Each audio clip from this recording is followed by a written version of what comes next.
Assalamualaikum warahmatullahi wabarakatuh. Kali ini saya akan mempersembahkan video tentang konseling individual.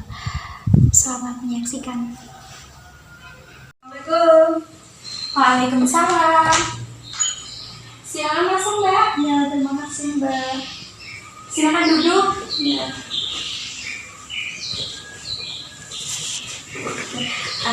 Sebelumnya dengan Mbak siapa ya? Dan saya Mbak Aini. Oh iya. Perkenalkan, nama saya Risma. Mbak bisa panggil saya Bu atau Mbak, ya, senyamannya Mbak Arin aja. Mbak Arin. Saya lebih nyaman manggilnya Mbak Tris. Oh iya, baik, sekarang seperti itu. Sebelumnya Mbak Arin ini datang ke sini sama siapa ya? Sendirian. Oh iya. Sebelumnya Mbak Arin ini pernah melakukan proses konseling? Belum pernah. Terus Mbak Arin ini tahu apakah itu konseling? Tidak tahu Mbak Tris. Ya, jadi konseling itu adalah proses bantuan yang diberikan oleh konselor kepada klien.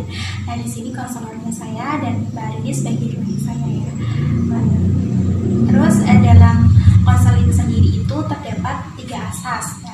Yang pertama itu ada asas kerahasiaan. Jadi nanti selama Mbak Arini menceritakan masalahnya kepada saya, Mbak Arini tenang saja, masalah Mbak Arini akan saya jaga kerahasiaannya. Dan hanya saya, Mbak Arini, dan Allah yang tahu. Terus yang kedua ada asas kesukarelaan. Nah, Mbak Arini datang ke sini atas kemauan sendiri atau dipaksa atau bagaimana, Mbak? Kemauan sendiri. Ya, alhamdulillah kalau seperti itu ya. Jadi nanti akan mempermudah proses konseling kita ya, Mbak. Nah, yang ketiga itu ada asas keterbukaan. Jadi nanti pada saat Mbak Arini bercerita kepada saya, Mbak Arini harus terbuka sama saya, tidak ada yang ditutup-tutupin ya Mbak Arini. Bisa dipahami Mbak Arini? Ya, Mbak. Jadi karena hari ini saya ada rapat, jadi nanti kita sepakati ya proses konseling kita 10 menit saja ya Mbak, nanti bisa dilanjutkan di lain hari lagi. Bagaimana Mbak Arini? Ya, boleh Mbak. Jadi tadi kan saya sudah menjelaskan tentang apa itu konseling, terus asas-asas dari konseling. Jadi bagaimana kalau kita mulai proses konselingnya? Ya, silakan Mbak Arini bisa mulai bercerita kepada saya. Ini Mbak Trisna, saya mempunyai masalah. Jadi saya kan ini umurnya 21 tahun. Nah, itu berarti menginjak masa dewasa awal. Nah, seringkali sebelum tidur saya kepikiran tentang membayangkan seseorang di mana saya didekati oleh 3 orang laki-laki. Nah, dari ketika itu mempunyai karakter yang berbeda-beda tentunya. Di situ saya bingung sekali mau memilih siapa di antara 3 itu. Nah, terkadang hati kita itu berbolak-balik seperti itu. Misalkan pada hari ini saya memilih A, tapi besok saya memilih B. Terus pada hari ketiga saya memilih C, seperti itu. Nah, di sini dengan datangnya saya menghadap Mbak Trisna supaya hati saya tenang, bisa bercerita dengan Mbak Trisna, terus barangkali Mbak Trisna mempunyai solusi terbaik buat saya, seperti itu. Oh iya. Jadi Mbak Arin sekarang pada usia 21 tahun ini didekati dengan 3 orang laki-laki itu. Nah, terus Mbak Arin merasa bingung memilih di antara 3 itu. Nah, terus Mbak Arin datang ke sini untuk sharing sama saya ya, seperti itu. Terus Mbak Arin apakah mempunyai perasaan yang sama dengan ketiga laki-laki itu? Perasaan? Ya, jelas ada. Ketiganya itu Mbak Arin mempunyai perasaan cinta, sayang, atau hanya sebatas teman? Ya, terkadang yang pertama itu yang saya ada 1, yang memang 1, dan yang 1 itu masih itu loh, diambang kegalauan. Seperti itu. Jadi Mbak Arin tuh belum pasti ya sayangnya sama siapa dan cintanya sama siapa, belum jelas lah, ibaratnya masih samar-samar gitu kan, masih ragu. Jadi mungkin saya bisa membantunya dengan membandingkan tiga orang laki-laki itu ya Mbak. Tiga orang laki-laki itu kan berarti Mbak Arin udah kenal sejak lama? Teman dekat Mbak Arin sebelumnya atau? Ya, Jadi kan setiap orang itu kan pasti ya wajar juga Mbak mempunyai apa namanya sifat bingung ataupun galau dalam memilih pasangan, apalagi di usia Mbak Arin yang masih 21 tahun ini kan masih dalam masa mencari pasangan ya untuk dijadikan suami Mbak Arin. Nah mungkin dari ketiga laki-laki tadi mungkin Mbak Arin bisa menuliskan kelebihan dan kekurangannya dari masing-masing laki-laki itu ya Mbak. Ketiga-tiganya cukup satu saja atau Satu apa? yang kelebihan satu? Oh iya, boleh. Yang selama ini Mbak Arin kan merasa dekat dengan ketiga laki-laki itu. Nah, Mbak Arin mungkin bisa tahu kan, tahu karakternya bagaimana, terus sifat-sifat, mungkin sifatnya sedikit paham bagaimana. Ya, saya terus dulu ya. Iya, silakan Mbak Arin.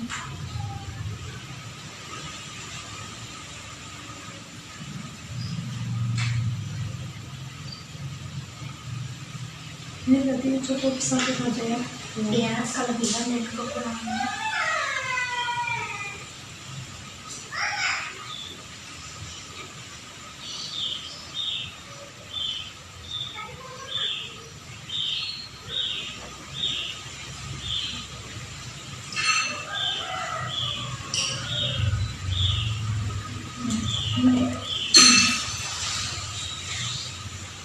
Lalu menurut Mbak Arin di antara ketiga ini yang menurut Mbak Arin baik mana? Kalau saya pribadi milih yang A. Yang A ya. Yang A.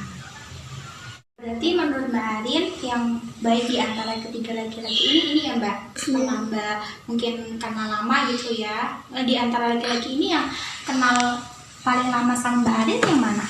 Kalau yang kenal lama itu yang A. Yang A. Kira-kira udah berapa tahun Mbak Arin? Berarti ini berapa tahun ya? Sejak 2000 berapa?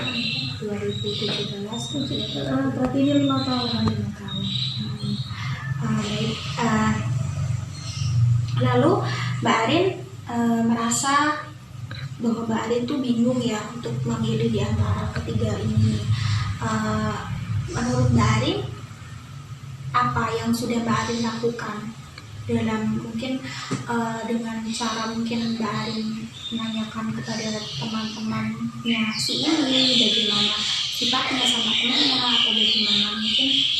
Kalau menanyakan ke teman-teman tentunya sudah, karena kan yang saya ketahui itu kalau memilih pasangan kita harus mencari tahu seluk-beluknya dari calon kita. Nah, dari ketiga ini yang menurut saya hasil dari nanya ke teman-temannya, tetangganya, dan lain-lain itu yang B, yang ini, yang B itu terlalu kanak-kanakan gitu, belum dewasa. Terus yang C dewasa, tetapi terkadang kalau saya dekat dengan laki-laki lain itu cemburu, tetapi nggak over banget sih cemburunya. Seperti itu. Jadi menurut Mbak Arin, ketiganya ini memiliki sifat yang berbeda ya. Tapi untuk saat ini mungkin Mbak Arin memilih yang mana? Ini ya tadi ya.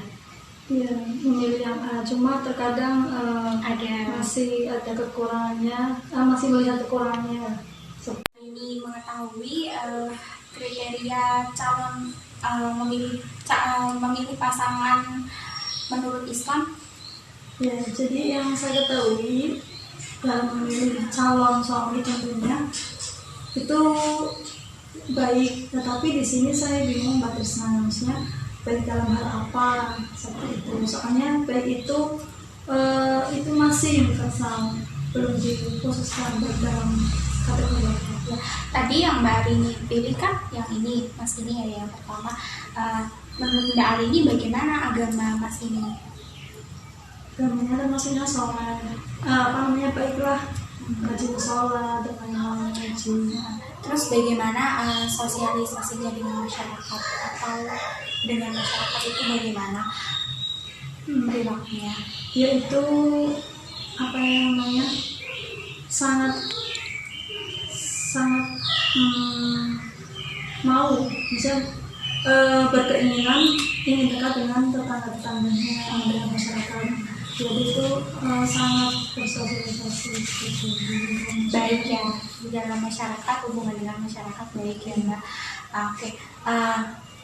Lalu Mbak Arini tentu dianjurkan pada saat kita bingung memilih sesuatu atau galau, contohnya seperti Mbak Arini ini dalam memilih ketiga pasangan ini, Mbak Arini merasa bingung. Nah, di sini Mbak Arini bisa melakukan sholat istikharah ya Mbak. Nah, itu untuk membuat Mbak Arini menjadi tenang.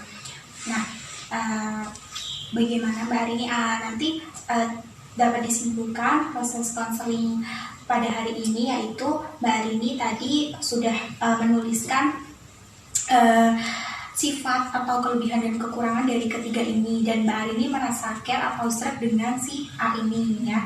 Namun Mbak Arini juga masih bingung dalam kondisi fisiknya ya, maksudnya yang mungkin karena kriteria Mbak Arini atau apa. Namun Mbak Arini lebih condong ke agamanya yang bagus dan sosialisasi dengan masyarakatnya bagus, seperti itu ya Mbak Arini. Jadi nanti untuk keputusan Mbak Arini mungkin biar nanti Mbak Arini juga merasa tenang dan merasa lega, nanti Mbak Arini bisa melakukan sholat istikharah itu ya Mbak Arini.